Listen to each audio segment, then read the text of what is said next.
Então, eu estou aqui hoje com o professor Luiz Eduardo Soares e vamos fazer uma entrevista com ele, basicamente partindo do último livro dele, né, o Justiça, conversando sobre justiça. Foi recentemente editado e entrevistaremos o professor Luiz Eduardo, eu, César Kirali e o Rafael Millet, meu colega.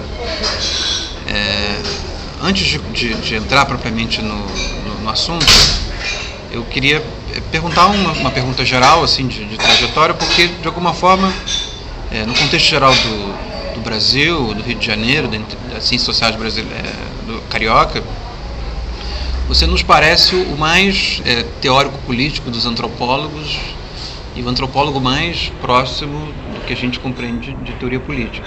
Isso faz parte da sua trajetória, dos seus trabalhos e das suas reflexões. Eu queria que você comentasse um pouco você reconhece essa identidade dupla e como é que você lida com ela, como é que você a justifica para si? Ou identidade dupla ou ausência de identidade. Uma espécie de circulação, né? Lembrando daquela referência ao Paul Deman na minha tese de doutorado, fala da conotação substitutiva, em que os autores, sujeitos autores barra autores se substituiriam sem custos e sem de fato, a circulação entre possibilidades de autoconstrução, de imagem, etc. Essa circulação não se dá sem custo, ela existiu sempre muito naturalmente por circunstâncias diversas e incontroláveis da vida, circunstâncias que não foram fruto de um design, de um projeto, né? De cálculo, né? De cálculo, mas essa circulação também implica custos, e o custo, sobretudo, de estar sempre fora. E estar sempre fora te permite, de algum modo, vislumbrar ângulos inusitados, originais, interessantes, reveladores, mas implica também pagar o preço da não participação, da não incorporação plena, com prejuízos não só do ponto de vista micropolítico, não estou definindo trajetória de vitimização, não sei, mas também com prejuízos do ponto de vista cognitivo, que eu próprio pago, deficiências em minha formação, em minha trajetória, que certamente tem a ver também com um tempo devotado a áreas próximas. E em algum momento isso tinha até um nome, merecia uma qualificação degradante, que era de... esqueci agora qual era a palavra que era utilizada nos anos 80 com mais... enfim, de não profissionalismo, né? de não dedicação consistente a uma determinada disciplina. Ecletismo, exatamente, é a palavra que se usava com frequência e que era uma palavra... Você vira um eclético no sentido de que você fala um pouco sobre tudo, sem profundidade, sem consistência a respeito de nada, e não merece um lugar respeitável, portanto, entre os pares, até porque você é ímpar. Portanto, isso tem virtudes e prejuízos, custos, etc. Mas, enfim, foi o resultado de uma determinada, ou tem sido a condição de uma determinada trajetória. Isso tem a ver com o fato de eu ter me aproximado da universidade pelo viés da militância política. Na época da ditadura, eu entendia, e não apenas eu, mas a minha geração, entendia a geração aí no sentido, digamos, político, cultural, né? Meu grupo de referência, nós considerávamos a academia uma espécie de traição aos compromissos políticos, históricos. Nós estávamos ali nos preparando para cumprir uma missão histórica, serviço da classe operária, ajudando-a como aliados a promover a revolução. Era essa a nossa tarefa. E a ideia de que alguém se tornaria acadêmico era uma ideia muito negativa. Tipo de rendição, né? De rendição, de renúncia, de cooptação. alguém que se dispusesse, afinal, a cumprir uma trajetória, uma carreira burguesa. A própria ideia de carreira era incompreensível. Nós estávamos ali, de fato, cumprindo uma outra missão, e a nossa formação faria sentido na medida em que ela se apresentasse a nós mesmos como indispensável para que decisões fundamentais se tomassem a respeito de caminhos a seguir, metodologias a adotar, abordagens mais ou menos pertinentes a seguir nas escolhas de partidos. Havia um cardápio de alternativas muito diferentes, às vezes contraditórias, que se apresentavam no universo das esquerdas, e as disputas eram disputas rotineiras. Eu me sentia muito leviano nas discussões, incapaz de responder a sério aos desafios e aos argumentos antepostos, antagônicos, que se chocavam na arena das disputas cotidianas, no movimento estudantil, quando ainda ia à universidade, ou no movimento secundarista ainda, etc., na clandestinidade mesmo. E me sentia incapaz de tomar uma decisão séria a respeito do partido a escolher. O partido significava um estilo de vida, um modo de vida, adoção de valores e uma forma determinada de enfrentamento da ditadura. Os argumentos todos me persuadiam de início. Então, havia algum problema, porque eles eram contraditórios entre si. E eu achei que era necessário adiar a minha decisão durante 1 ano, 2 anos, participando do dia a dia do movimento, dando contribuições, mas sem uma imersão completa, sem um mergulho na clandestinidade definitiva e irreversível, pelo menos por algum período, porque aquilo me parecia precipitado e irresponsável. Não foi de fato por medo, não, foi porque eu me sentia angustiado pelas dúvidas, etc. Mas isso me salvou a vida, porque os colegas que naquele momento tomaram a decisão, por exemplo, nós estávamos sendo convidados pelo PCdoB para ir, etc., acabaram morrendo, muitos deles, né? Tiveram suas vidas destroçadas, etc. E isso acabou evitando que eu tomasse essa decisão.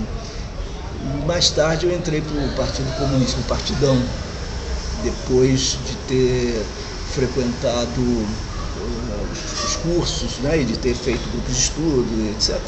Eu optei por esse caminho, me sentindo também sempre um pouco herético, né, mas de qualquer forma era o grau de heresia mais suportável.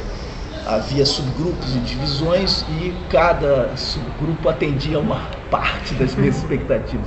O problema é que eu queria compatibilizar o ideário libertário de 68 com uma participação efetiva na reconstrução democrática.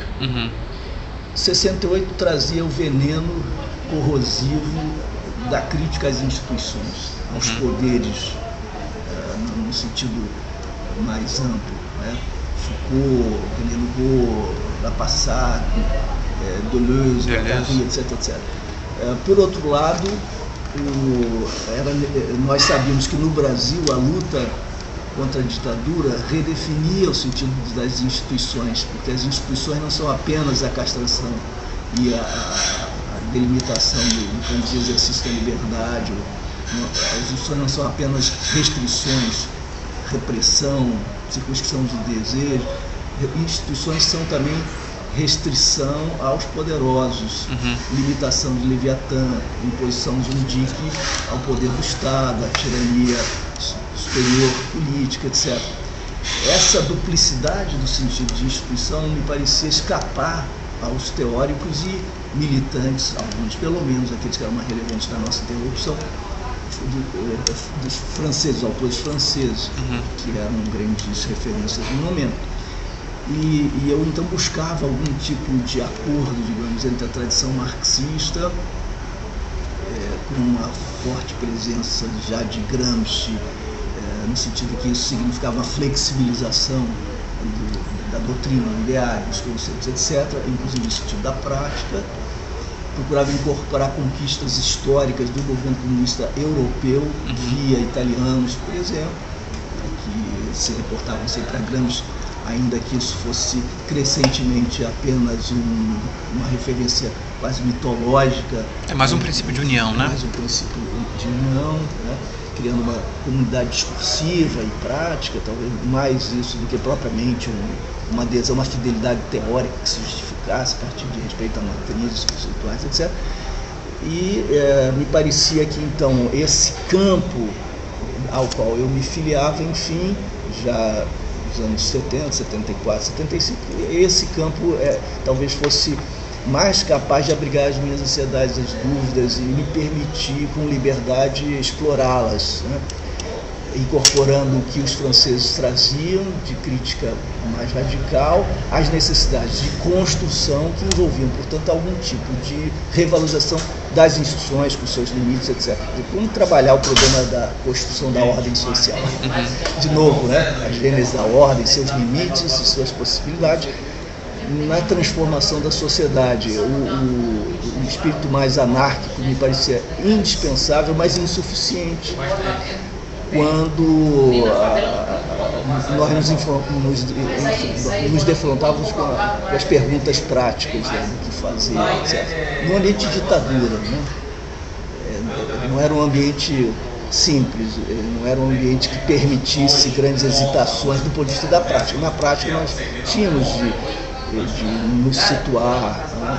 Então me parecia que a curva de menor risco do ponto de vista dos erros práticos e conceituais, reflexivos, era essa que derivaria das energias deslanchadas na fonte a qual eu me associara.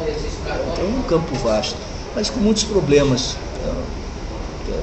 Eu acho que aí nasce uma disposição para um certo tipo de trajetória que é importante.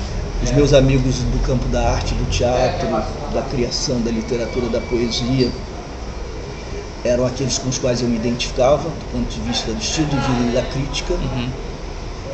Os meus amigos do partidão, pelo menos de certos segmentos, eram aqueles com os quais eu mais me identificava do ponto de vista das análises de conjuntura e das perspectivas de intervenção prática. Mas os seus pares de convicção? Mas isso essas duas adesões eram incompatíveis entre si, no dia a dia, inclusive. Mas os seus pares de convicção estavam de que lado? As convicções eram recortadas e eram muitas vezes contraditórias, né?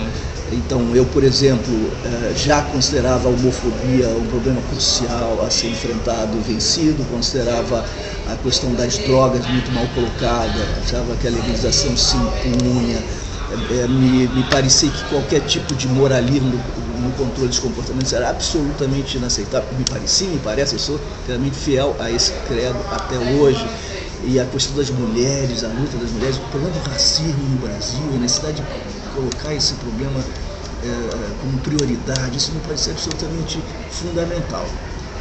Por outro lado, o realismo socialista era intragável, eu me vinculava às tradições das vanguardas e das explorações estéticas, etc., e nada mais reacionário para mim, portanto, do que a adesão estética do velho partidão e da União Soviética. A União Soviética era um horror, né? E dentro do partidão havia os antissoviéticos, aos quais eu me ligava. Os italianos eram críticos dos soviéticos, mas também dos chineses e dos albaneses e do leste europeu. Na verdade, nós éramos social-democratas sans savoir, né? Ou sem coragem de afirmar, ou de reconhecer, de reconhecer. De alguma forma, social-democrata sem instituições, né? Social-democrata sem instituições, porque as instituições estavam por se fazer, né? Sim, quer dizer, do ponto de vista dos projetos, eu diria que era ali um socialismo frágil, um socialismo precário, um socialismo matizado e por isso muito próximo do ideário social-democrata, né? E que pensaria a possibilidade de um avanço em direção do socialismo, mas no sentido de acumulação de forças, num campo institucionalizado, democrático, etc., num caminho reformista, que é como eu penso até hoje, eu sempre me identifiquei, aproximando métodos a finalidades, evitando pensar do ponto de vista militar a tomada do poder, a conquista do poder, etc., o que tenderia a gerar uma série de consequências que me pareciam terrivelmente destrutivas. Então, digamos, reduzindo danos no dia a dia e no comprometimento de finalidades, esse arranjo, essa curva de acomodação me levava a uma perspectiva mais reformista. E nesse campo eu poderia, de alguma forma, compatibilizar as perspectivas libertárias com um certo tipo de suposição de que a sociedade funcionaria com mais abertura para a incorporação dessas demandas libertárias na perspectiva democrática incremental, no sentido italiano do termo à época, que chamava democracia progressiva, que era a perspectiva reformista do PCI, etc., né? Numa linha neo-gramsciana, etc., como eu penso até hoje. Então, dessa forma surgiu então uma amálgama, um híbrido que me obrigava, por exemplo, a fazer festas separadas no meio desse. Eu tentei fazê-las. Provocou alguma neurose, né? Porque... Mas eu fiz as primeiras unindo os meus amigos todos e gerei conflitos e confusões e brigas que me deixaram tremendamente constrangido, porque, por exemplo, um psiquiatra marxista, que faz sentido, mas enfim, isso existe, né? Um animal no mundo esse animal no mundo opera, né? Claro. E se dirige a um amigo meu homossexual dizendo que ele tinha cura. Coisas regressivas, foi um pouco mais sutil, mas basicamente isso. Ou os que queriam fumar maconha e que eram vistos pelos outros como os alienados burgueses, e ou as discussões quando caminhavam na direção da estética, do estilo de vida, eram terríveis os desentendimentos. Então eu tinha de separar os grupos de amigos, já que eles eram incapazes de dialogar entre si. E por outro lado, quando eu estava em casa, quer dizer, com os meus amigos do campo das artes, que tinham esse espírito libertário, o que eles diziam sobre a política e sobre a sociedade, como mudar a sociedade, me parecia inteiramente sem sentido, sem pé nem cabeça, sem nenhuma possibilidade de concretização. E evidente que eu não era o único a transitar entre esses domínios e entre esses valores, até porque conciliações são possíveis e razoavelmente consistentes. Outras pessoas também, evidentemente, se situavam aí, mas nós éramos minoritários e não nos conhecíamos. Por isso, por exemplo, foi significativo quando o Gabeira voltou para o Brasil. Porque o que ele disse não tinha, o que ele trouxe que é ex-companheiro, nas declarações dele, tudo isso não era novo para nós, fazia parte da nossa experiência. No entanto, o esforço que ele fez de associar essa perspectiva pessoal e até estética, ou de uma estética de si, com um certo tipo de fazer política, de pensar o Brasil, de pensar as perspectivas da democracia, da transição democrática, tudo isso que para nós não era novo, era importante, porque como que conferia alguma legitimidade, sendo ele um ator político respeitado, etc., conferia alguma legitimidade às escolhas que alguns de nós fazíamos nas nossas vidas público-privadas, né? E então foi interessante como representação de um certo tipo de unidade, de experiências, de valores, etc. Como traduzir isso profissionalmente? Intervenções que se dessem de uma maneira mais criativa. Então eu acho que você problematiza a sua trajetória por narrativa, né, dentro dos seus objetos de estudo.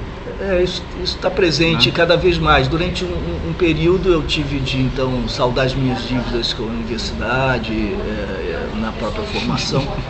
Eu tive de fazer minha tese de mestrado, na época não havia doutorado, então nosso mestrado era de 5 anos, com 3 anos de pesquisa, e na verdade as nossas teses de mestrado, realizadas nos anos 70 no Museu Nacional, eram teses de doutorado, independente de sua qualidade, mas eram teses de doutorado tal como nós definiríamos hoje condições para uma tese de doutorado.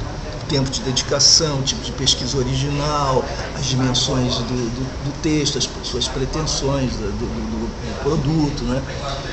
E foi interessante porque eu fiz direto o mestrado, eu não fiz graduação em letras e em literatura. Como eu comecei a frequentar o curso de graduação e eu acho que eu era, espero não ser mais assim hoje, né? Não tanto assim, acho que eu era arrogante e provocador. eu devia me achar muito sábio, aos meus 17, 18 anos, que eu lia desde a adolescência, aquela coisa que a gente tem quando é muito jovem.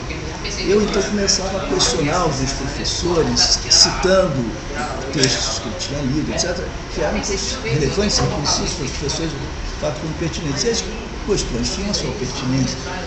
E eu fazia isso de uma maneira provocativa e criava um mal-estar. Então, eles, a maioria deles, houve quem fizesse também o convite apenas por generosidade, mas alguns deles me procuravam depois da aula e diziam: "Você não precisa voltar não, Luiz. Você depois faz a prova, faz o trabalho final. Você já viu tudo isso? Estou vendo que você conhece essa matéria, para que você vai ficar frequentando? Por mim, não precisa vir. Depois você apresenta o trabalho." E você voltava? Fui fazer o mestrado. Aí eu negociei com os professores de mestrado, pessoas que eu admirava, cujas palestras eu procurava acompanhar, cujos livros eu lia, por exemplo, Luiz Costa Lima. E pedir autorização a eles para seguir o curso. Eu já, claro, bem-vindo, eu já dialogava com eles, eu buscava aprender com eles, com muito respeito, etc. E eles me respeitavam como um aluno dedicado. Eu não recebia presença, não podia, né? Mas eu frequentava, fazia leituras rigorosamente, depois até apresentava alguns trabalhos, não para receber a nota, mas a crítica. E eu fiz, então, muitos cursos suficientes para fazer o mestrado, se fosse o caso, né? E não fiz a graduação, salvo um outro curso que era obrigatório, que de fato exigia uma presença, mas eram raros. E, paralelamente, eu comecei a ver, seguindo pessoas que eu admirava muito, cujas trajetórias eu acompanhava, como Eduardo Vieira de Castro, eu percebi que a melhor opção para mim seria o Museu Nacional, que na época era o espaço mais interessante, no Rio pelo menos nós víamos assim. Eduardo fez esse caminho e eu, outra pessoa que era importante, mais jovem do que eu, mas que eu também admirava, foi a Flora Susequinde, uma pessoa muito interessante. Tu pensa aqui também nesse período? O Ricardinho eu não conhecia aí, só de nome, porque ele já era um pouco mais velho e ele estava na história. Então nós nos vimos eventualmente, gostava muito dele, mas não tinha assim maior intimidade. Com o Eduardo não tinha maior intimidade. Jorge Lamanzière, uma pessoa interessantíssima, que depois foi para o Itamaraty. Sérgio Figueiras, que se tornou depois um psicanalista, está em São Paulo. Eu não os vejo há muito tempo. O Lamanzière eu li no jornal, ele tem cargos importantes no Itamaraty. Nós éramos, não propriamente um grupo, mas nós éramos uma rede de interlocução. Eu aprendia muito com eles, gostava muito de conviver com eles. Então, seguindo a trajetória que o Eduardo fizera, eu resolvi fazer a prova para o museu. Então, eu frequentei alguns cursos na graduação das Ciências Sociais na PUC. Eu fazia literatura, mestrado e fiz alguns cursos nas Ciências Sociais, Sociologia, na PUC. Aí fiz um concurso para o museu em 75, passei em primeiro lugar, havia 99 candidatos, então isso para mim teve um significado muito grande, porque eu não era da área, e eu fiquei muito animado, entusiasmado. E aí, isso acho que serviu também como uma espécie de atração para uma dedicação à instituição. Eu resolvi deixar o teatro, porque o teatro para nós era uma experiência de vida, a gente passava, não era um ensaio de um texto. Dedicação. Não, ensaios intermináveis. Intermináveis, os ensaios de espaço de criação e tínhamos de viver quase em comunidade, que atravessávamos a noite. Eu tomei a decisão de estudar, então eu realmente me afastei. A literatura na Cristina César era minha colega na PUC, havia muitos estímulos interessantes a desenvolver a criação estética, né, excepcional. Eu via todo um ambiente muito interessante. Professores maravilhosos como a Vilma Areias, professora maravilhosa e inspiradora. A gente teve o privilégio também de contar com figuras assim. Silviano Santiago estava voltando do Canadá ou da França, na oportunidade de trazer um Derrida, que ainda não tinha sido assimilado. Minha formação era estruturalista, era Lévi-Strauss. Aí fui trabalhar ainda na graduação com Luiz Costa Lima e com Eduardinho Vieira de Castro e com o padre Paulo Menezes no IBRAD, Centro João 23, numa unidade de antropologia. Eles faziam análise da mitologia Iranche, aplicando o Lévi-Strauss, e faziam a análise da mitologia com fichamento. Na época não havia computador, então eu fazia o fichamento como estagiário. Meu trabalho era fichar o Lévi-Strauss e ajudá-los na pesquisa. Você guardou essas notas? Sim, eu tenho todas essas notas. Eu fiz fichamento do Capital dos 3 volumes, página por página, tem tudo isso guardado. Essas coisas eram um esforço de organização, de aprendizado e tal. Até porque o Roberto da Mata disse uma coisa muito interessante quando eu cheguei ao museu. Ele disse, olha, escolha um autor, não precisa ser um gênio ou o autor da sua vida, sua referência, mas um bom autor, um grande autor, e estude esse autor exaustivamente. Conheça proposição a proposição, os seus desenvolvimentos, suas inflexões, organize a sua cabeça a partir da experiência de ler um grande autor. Vai ler para valer. É muito interessante. Eu fiz isso com Levi-Strauss, fiz isso com Marx. Eu queria ter feito com Freud, não fui capaz, não deu tempo de fazer esse mesmo tipo de inversão, mas de investimento. Mas eu fiz com alguns autores, depois viria a fazer com alguns outros depois. Mas esses eram especialmente importantes naquele momento. Deixa eu perguntar, você lembra qual era o dele, da Mata? Qual era o grande autor dele? Talvez tenha sido o Levi-Strauss também. Eu não cheguei a perguntar a ele, mas eu acho que devia ser o Levi-Strauss. Acho que sim. Você comentou sobre as suas sensibilidades já, o tema de pessoas que, de alguma forma, estão em situação de fragilidade social. Falou da questão dos homossexuais na década de 60, das mulheres, dos negros, e de uma forma geral parece que a violência no Brasil está muito associada a essas posições de vulnerabilidade, o fato de que são as grandes vítimas, né? E de uma forma geral também se pode associar a essas posições de vulnerabilidade uma espécie de aceitabilidade pública da violência contra esses grupos. Você vê uma espécie de fobia social específica brasileira a pessoas em situações vulneráveis, pessoas com adicção, algum tipo de permissividade maior para que determinados grupos sejam alvos e escolhidos enquanto vítimas de violência? Difícil, César, a começar pelo fato de que da sociedade brasileira nós já tiramos mais da metade com a sua classificação. Sim, mulheres, claro. A metade um pouco mais. Aí mais, se você incluir os homens negros, sobretudo também pobres, e mais os que se identificam com grupos minoritários de todos os tipos, homossexuais ou transgêneros, o que seja, nós já estamos na maioria. Quer dizer, então, na sua indagação, há um pressuposto de que, pelo menos segmentos desses grupos supostamente vulneráveis, pelo menos segmentos se aliariam inconscientemente por motivos até desconhecidos para eles próprios, né? Por dinâmicas diversas e psicológicas, culturais, micropolíticas, que segmentos relevantes desses grupos potencialmente vulneráveis se aliariam aos e adotariam uma posição, digamos, agressiva e violenta de hostilização. O que traz consigo, então, uma qualificação do seu argumento, né? Quer dizer, não se trata de um jogo simples de identidades monolíticas sem fissuras em contraposição a outras identidades sem fissuras, um jogo franco e de mero antagonismo, né? Um jogo agonístico, digamos assim, completo. Se trata muito mais de redes que se interpenetram, de fluxos ou de tendências ou de processos que se chocam mesmo no interior desses grupos e que está devastando, devorando, entretecendo esses sujeitos neles mesmos, né, enquanto processos de individuação. Então, aí nós temos uma questão bastante complexa e que talvez transcenda a sociedade brasileira. Talvez nós estejamos diante de questões que a psicanálise já colocou, né, do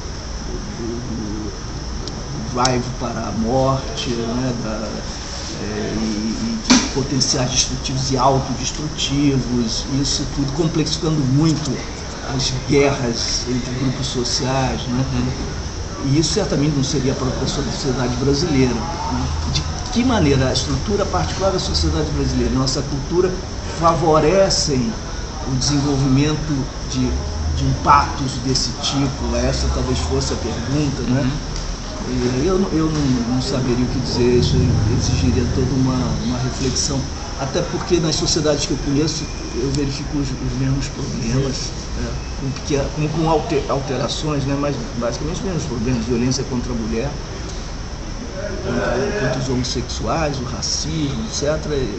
Isso tende a estar muito presente, a sociedade norte-americana está muito presente, sociedades latino-americanas, principalmente.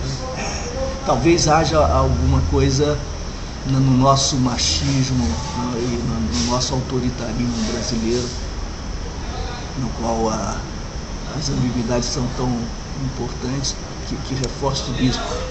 No Brasil, acho que há algumas questões interessantes que se aproximam dessa sua avaliação, da sua preocupação.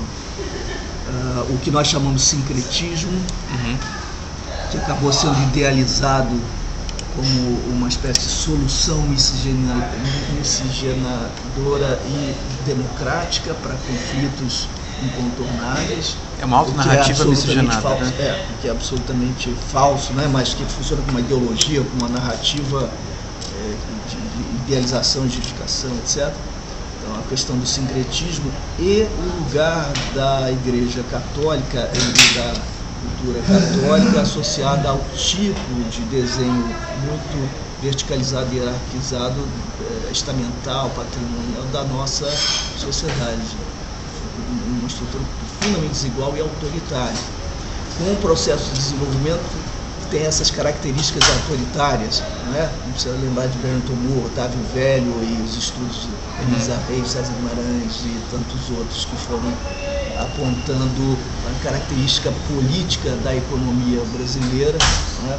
Em que o capitalismo mereceu sempre essa qualificação. Não se trata de qualquer capitalismo ou de qualquer via de modernização e desenvolvimento, uma via autoritária, na definição simplista, aquela caracterizada pela aliança entre as elites nos processos de transição.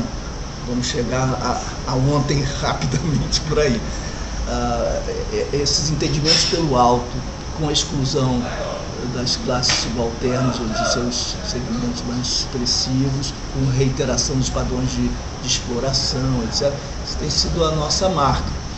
Culturalmente, a tradição católica aposta mais na incorporação, na absorção, na assimilação, na cooptação, na sincretização do que propriamente na exclusão e no conflito, ainda que tenham tentado por muitos séculos até exclusões e afastamentos, a imposição de limites, mas sempre que essa linha de força encontra resistência suficiente, a estratégia consciente e inconsciente passa a ser a incorporação.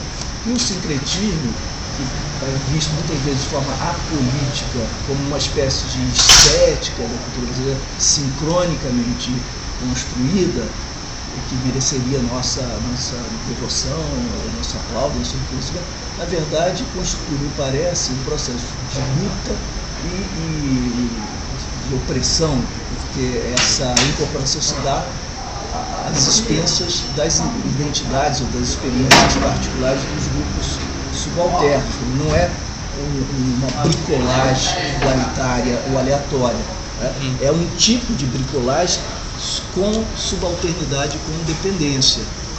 Tanto que eu escrevi no virado dos 80 para os 90 um texto elogiando a guerra religiosa no Brasil, que então se anunciava no lugar dos evangélicos, não por aprovar a forma pela qual eles tratavam as tradições afro-brasileiras, abjeta, é uma forma abjeta, mas porque ali, de alguma maneira, o que ficava de fora era a velha metodologia dominante da incorporação e da assimilação diluidora, e que era típica da, digamos, a dominação cultural católica associada a esse modelo autoritário de desenvolvimento e de exploração social e de preservação de desigualdades, com idealização da miscigenação, etc, etc.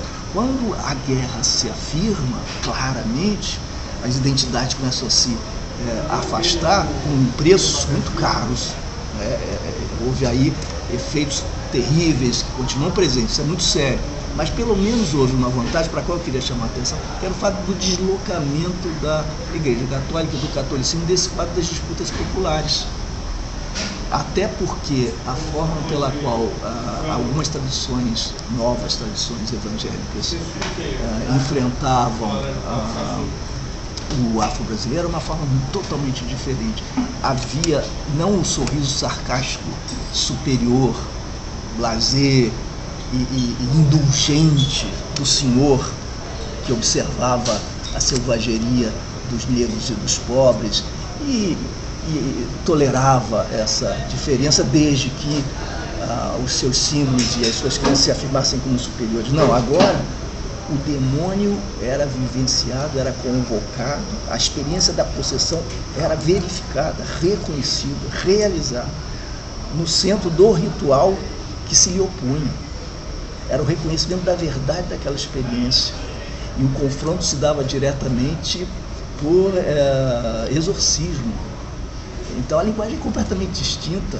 O reconhecimento de realidade substitui a indulgência superior daquele que é intelectual associado à Europa e que não pode aceitar a vivência do trânsito da possessão, seriam manifestações inferiores, etc. Agora não, nós estamos num universo diferente. Eu reconheço a sua verdade, a sua realidade, nós estamos no mesmo campo, mas você está do lado do mal, eu do lado do bem, nós vamos disputar.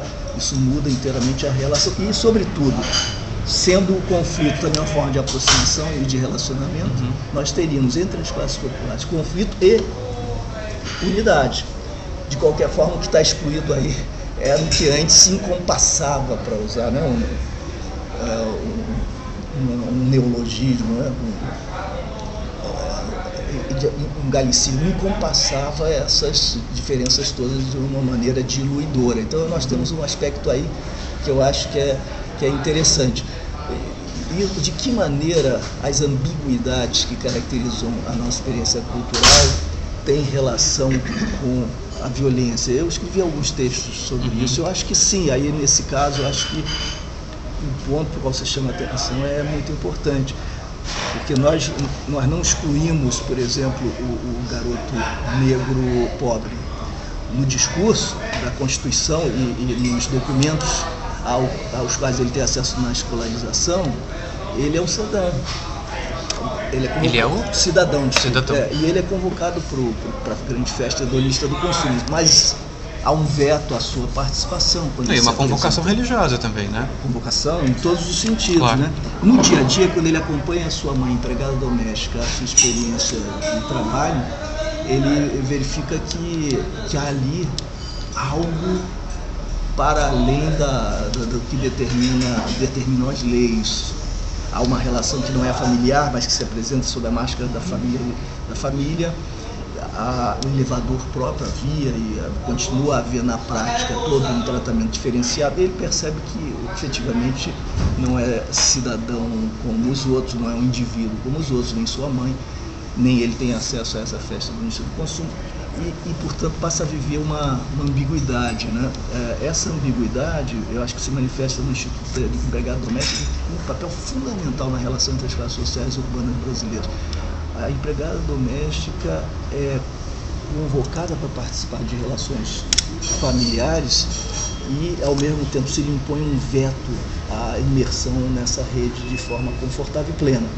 Então, ela está na sala, mas não é uma posição especial. Ela pode ver a TV desde que não interfira na interlocução familiar, não faça comentários ou mude de estação, não domine aquela cena, uma posição marginal. Ela não jantará ou almoçará com a família, em outra posição. Ela tem o seu quarto, que não é igual aos outros quartos, não é mais o quarto, que tem restrições severas. O imaginário arquitetônico de classe racista brasileiro acaba funcionando como um instrumento prático e simbólico dessa verdadeira exclusão, que não é uma exclusão pura, é exclusão com inclusão, exclusão no sentido até porque ela passa a ser via de acesso cognitiva ao que é a vida comum, né?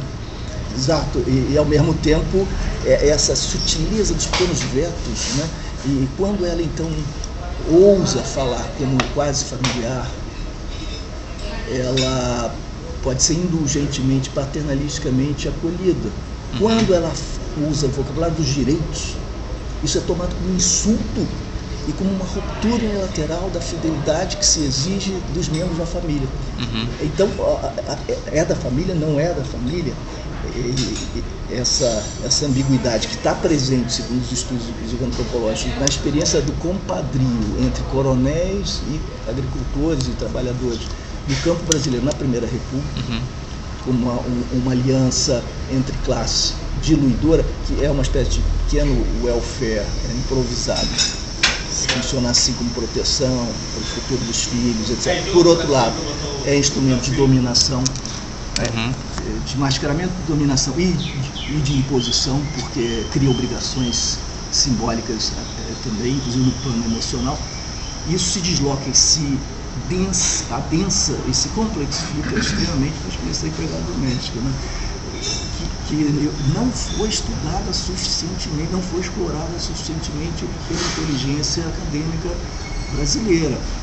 É importante demais, talvez por ser importante demais, e plasmar a nossa experiência cotidiana na classe média tão intensamente, tão profundamente, tem escapado, justamente como la lettre volée, né, do nosso campo de visão. Mas é absolutamente formador, é fundamental e é simbólica também. Imagina essa criança, filho dessa senhora. A mensagem é dupla, e nós sabemos, desde os anos 50, pelo pessoal da antipsiquiatria, que dupla mensagem tem o papel de enlouquecer. E o enlouquecimento, nesse caso, é utilizado politicamente. Quer dizer, quando eu manipulo a ambiguidade a favor da imposição dos meus interesses enquanto empregador, tudo bem. Quando de baixo manipula essa ambiguidade, entendendo que então o jogo é de força, é de confronto, e recorre às armas para adotar essa linguagem, ele é o criminoso, o assassino, o selvagem, etc. Mas ficando ainda na relação com a empregada doméstica. Não, só comentar, esse argumento está presente de uma forma na Gênero Peralta, quando ela fala do paradoxo democrático, ela evoca essa ideia dessa dupla mensagem do aluno, do Harold Krober, que vai na escola e aprende o que é ser um cidadão. Eu não conheço. Paradoxo democrático. E ela vai fazer ela vai investigar, acho que a tese dela na França, ela vai investigar uma das matrizes da violência que está um pouco nessa mensagem dupla. Pode ser que eu conheça e não me lembro, de fato não me lembro. Eu escrevi sobre isso a primeira vez, o primeiro texto a respeito disso, ainda nos anos 80. Depois, no início dos anos 90, voltei a escrever algumas vezes. Me lembro que mandei até eu estava nos Estados Unidos fazendo pós-doc, quando eu voltei a escrever sobre isso, eu tenho uma publicação em inglês a respeito disso, mandei para o Contato Caligari já à época, porque ele era uma pessoa muito ligada em questões psicossociais, etc. E isso tem me acompanhado, e é bem provável que depois, com a publicação desse outro trabalho, eu tenha lido e incorporado perfeitamente, ou vice-versa, que nós estamos aí numa rede, né? Não, mas deixa eu tocar nesse ponto, porque parece que são relações diferentes. A relação com a empregada doméstica é uma, a relação com o filho da empregada é outra.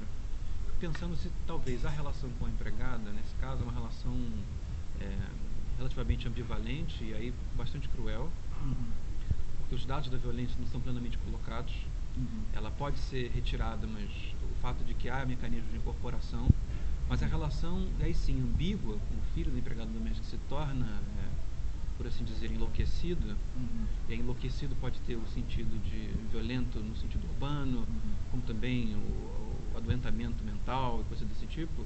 Mas o fato de que na relação com ele, a crueldade ela sai de campo, a ambivalência sai de campo e se tem diretamente uma relação de violência, de subtração. Fico pensando se essa dupla relação, se ela faz sentido. Acho que sim, acho que você tem razão. Porque aí, no caso, eu não saberia dizer quem é mais vulnerável, mas o fato de que o vulnerável alvo da violência, ele, por assim dizer, ele é duplamente atingido. Exatamente, ao ponto não da sua permanência enquanto condição subalterna, mas enquanto supressão. Por simples. Aí a pergunta... Aí depende das experiências. Quando, por exemplo, eu tive cresci, a minha experiência até foi muito profundamente ambígua e foi muito doloroso para mim falar sobre isso.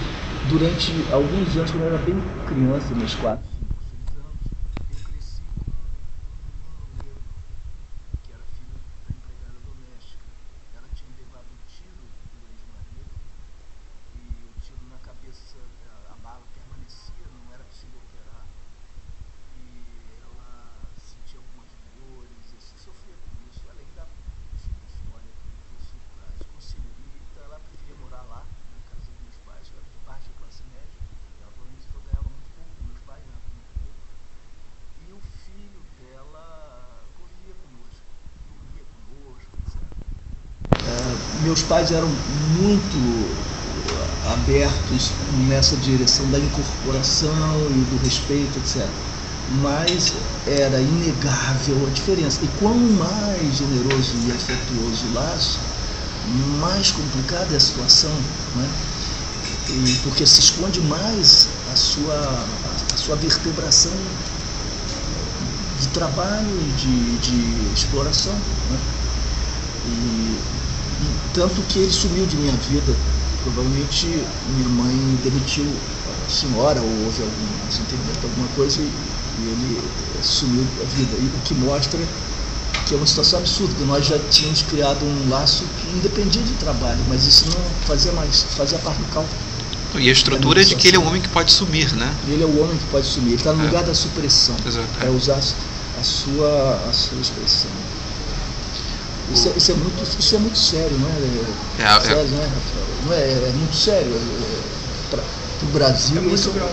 Isso me remete um pouco. Eu fiquei pensando no seu livro, do que você falou agora da sua trajetória, e parece que você fala um pouco de justiça que me castiga, numa lógica que parece um pouco a ambiguidade que você remete do seu grupo de amigos, das suas filiações na sua juventude.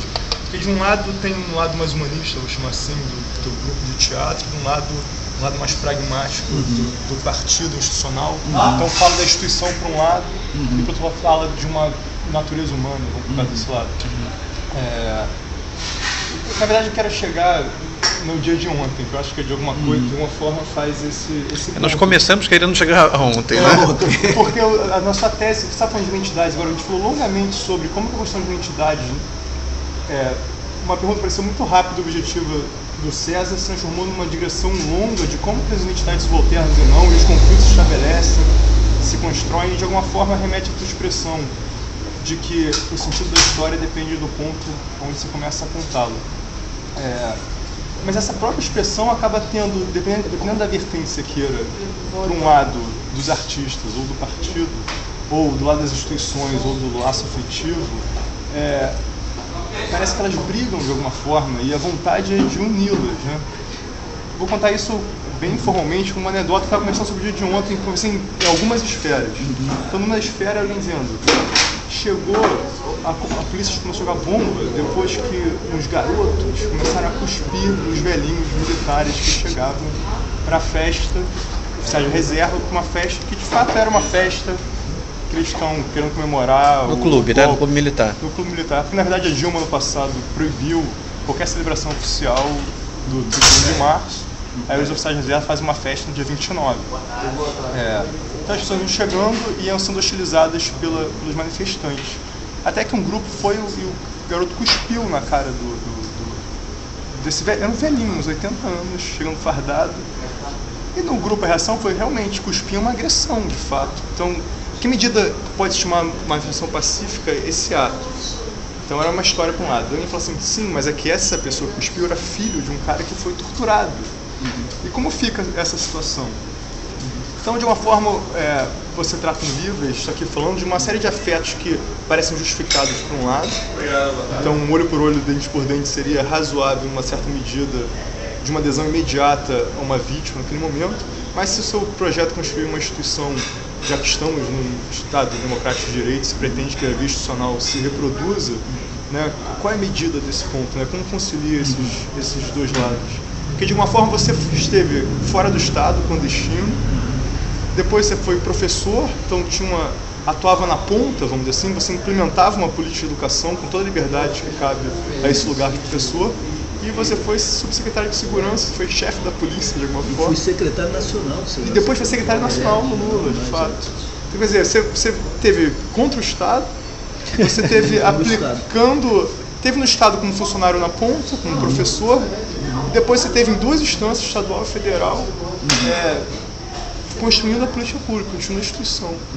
Eu acho curiosa que você tenha tido essas experiências. De uma forma, essa experiência também pode ser contada, muda o sentido pelo lugar que você conta. Não é uma pergunta, é uma provocação em termos de que parece que a dificuldade é justamente unir essas 2 pontas. Como que une o Lenin com o Deleuze lá da sua juventude. Eu acho ótimo, excelente a sua observação, e é a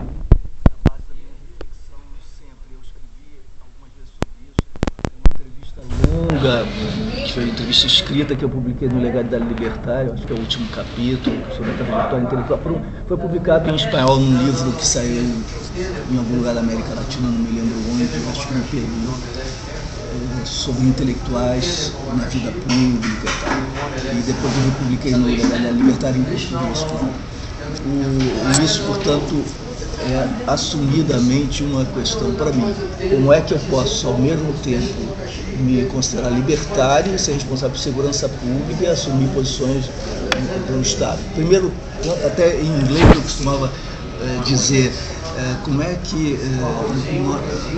é difícil para nós que costumávamos run from the police, run the police.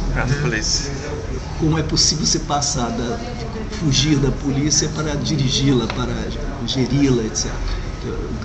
Uma maneira de sintetizar essa dificuldade. Número 1, eu acho muito importante explicitar a minha,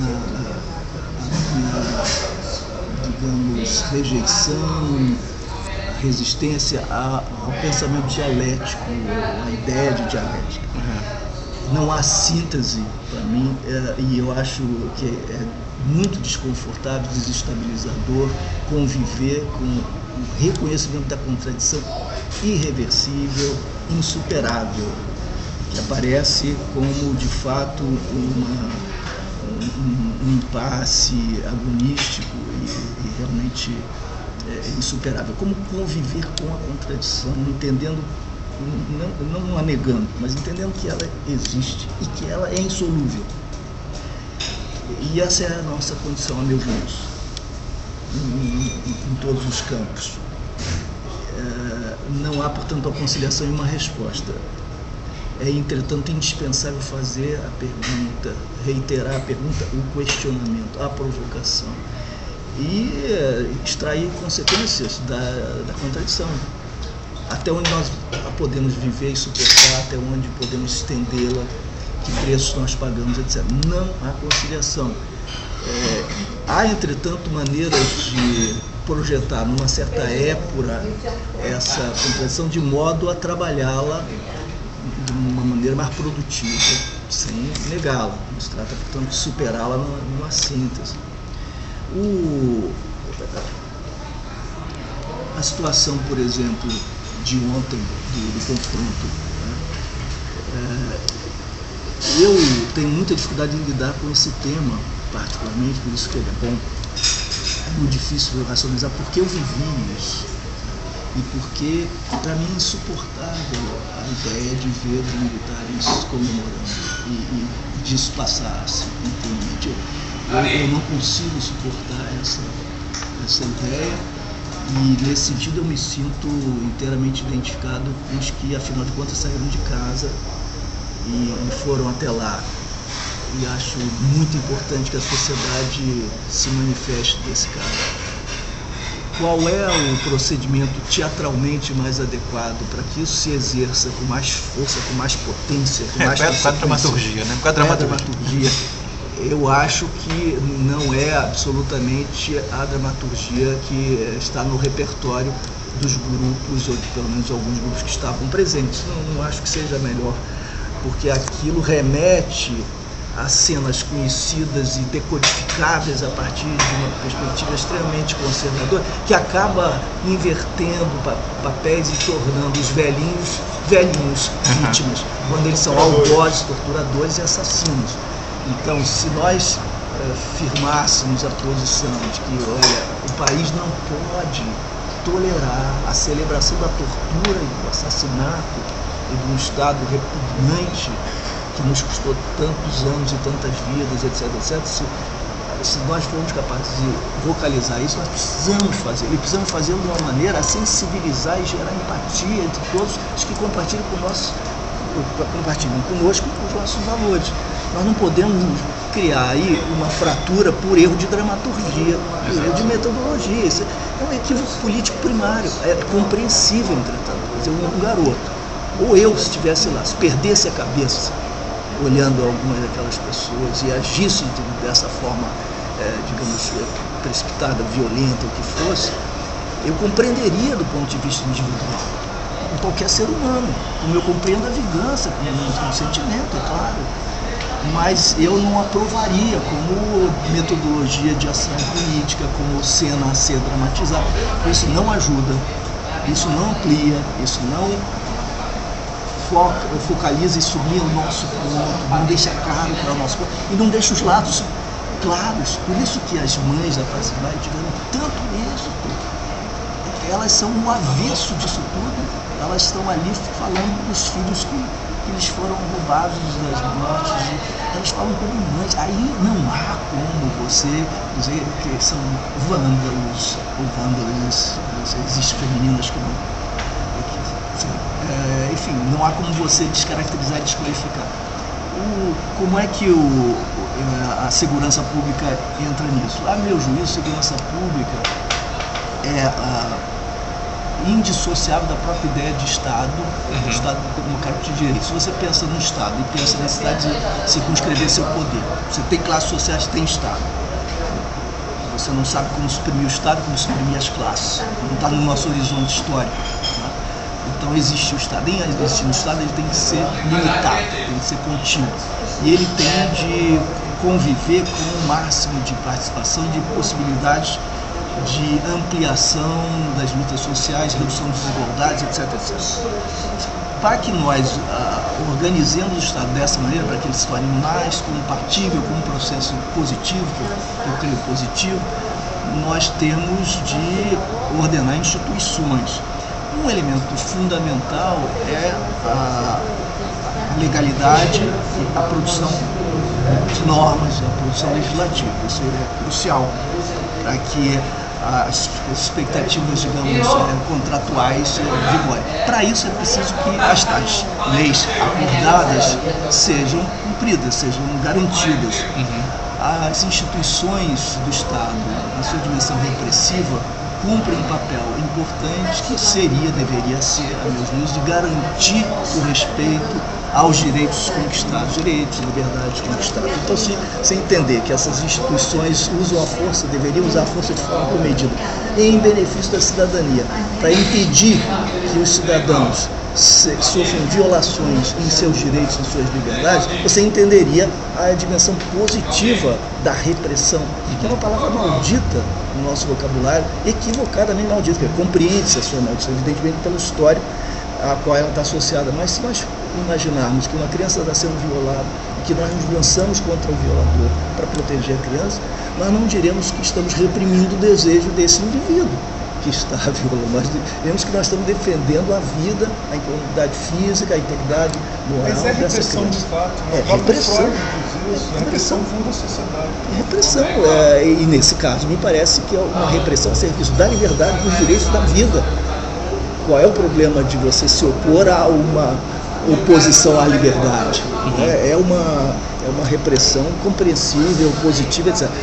Visto dessa forma, o Estado se arma, o Estado se fortalece, se qualifica para agir de forma comedida, quer dizer, sempre usando gradiente usa força, empregando gradiente usa força, como nós costumamos dizer. Se isso funcionasse efetivamente, nós teríamos um avanço democrático. as pessoas se sentiriam mais protegidas nos seus anseios mais legítimos, expressos nas normas aprovadas democraticamente. Eu acho que é preciso deixar muito claro que isso é possível, pelo menos desejável, se não for possível plenamente, mas que é o caminho desejável, e que enquanto nós convivemos com o Estado, nós vamos ter de conviver com essas instituições repressivas e que elas deveriam ser objeto da nossa atenção, do nosso cuidado, porque se elas não fazem bem, podem fazer muito mal. E elas podem fazer bem sim, se elas agirem de fato para defender